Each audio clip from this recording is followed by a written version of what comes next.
नमस्कार दोस्तों, आज मैं आपको श्री राम जी की नगरी अयोध्या और सरयू जी में स्नान की महिमा बताने जा रही हूँ। एक बार लक्ष्मण जी ने तीर्थ यात्रा पर जाने के लिए श्री राम जी से प्रार्थना की। श्री राम जी ने मुस्कुराते हुए कहा, भैया यदि आपकी तीर्थ यात्रा जाने की इच्छा है तो जाओ, परंतु अयोध्या की व्यवस्था करके जाइए। लक्ष्मण जी ने पूछा, लेकिन भैया अब मुस्कुरा क्यों रहे हैं? श्री राम जी ने कहा, लक्ष्मण समय आने पर तुम स्वयं ही समझ जाओगे। श्री राम की आज्ञा प्राप्त करके लक्ष्मण जी तीर्थ यात्रा पर जाने की तैयारी करने लगे। उनके साथ मंत्री, मित्र, सेवक व अयोध्या के निवासी भी जाने की तैयारी में लग गए। गुरु वशिष्ठ जी ने यात्रा का मुहूर्त श्रावण के शुक्ल पक्ष की पंचमी का निकाला।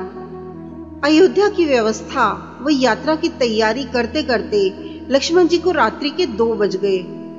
लक्ष्मण जी ने सोचा, आज प्रातः 5 बजे से यात्रा करनी ही है, अब क्या विश्राम करूंगा। अब ब्रह्म मुहूर्त होने वाला है, अतः जाकर पहले सरयू नदी में स्नान कर लूं। यह सोचकर वे सरयू के किनारे आए। वहां बहुत प्रकाश हो रहा था। घाट पर हजारों राजा महाराजा स्नान कर रहे थे। लक्ष्मण जी के सामने ही वे स्नान करके आकाश मार्ग से चले गए। लक्ष्मण जी सोचने लगे, आज कोई विशेष पर्व या उत्सव नहीं है, फिर भी ब्रह्म वेला में यहाँ इतनी भीड़ क्यों है? ऐसा सोचते हुए वे महिलाओं के घाट के पास गए तो वहां भी हजारों माताएं स्नान कर रही थीं। यह सब देखकर लक्ष्मण जी महल में लौट आए।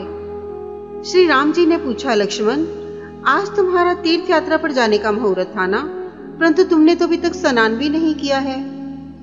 लक्ष्मण जी ने घाट पर जो कुछ आश्चर्यजनक देखा उसका सारा हाल श्री राम जी को सुना दिया। श्री राम ने कहा, आपने उन लोगों से पूछा नहीं कि वे कौन हैं और कहां से पधारे हैं? लक्ष्मण जी ने कहा, यह तो बहुत बड़ी भूल हो गई।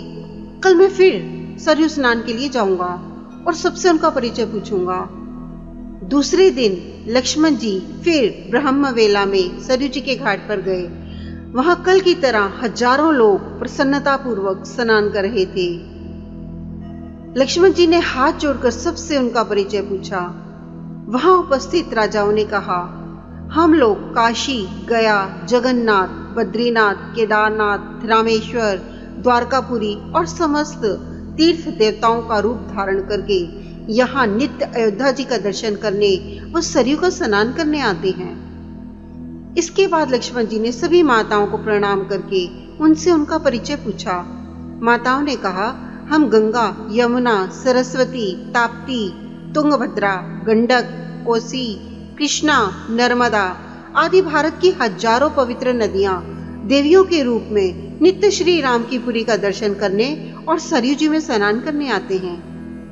उसी समय आकाश मार्ग से एक विकराल काला पुरुष आया और सरयू में जा गिरा।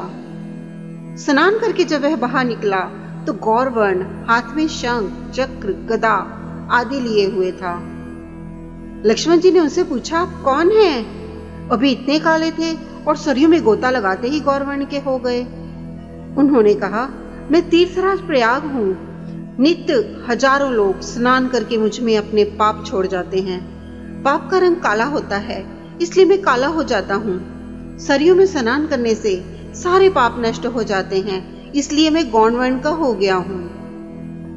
महल में आकर इस आश्चर्यमयी घटना को लक्ष्मण जी ने श्री राम जी को बताया। श्री राम ने कहा, लक्ष्मण समस्त तीर्थ, अयोध्या के दर्शन व सरयू जी में स्नान के लिए आते हैं और आप अयोध्या छोड़कर अन्य तीर्थों में जा रहे थे। आपने मुझसे मुस्कुराने का कारण पूछा था, तब मैंने कहा था कि उचित समय आने पर आप स्वयं ही जान जाएंगे। अब आप स्वयं निर्णय कर लो कि तीर्थ यात्रा पर जाना है या नहीं। लक्ष्मण जी श्री राम जी के चरणों में गिरकर बोले, अब यह दास कहीं नहीं, किसी तीर्थ में नहीं जाएगा।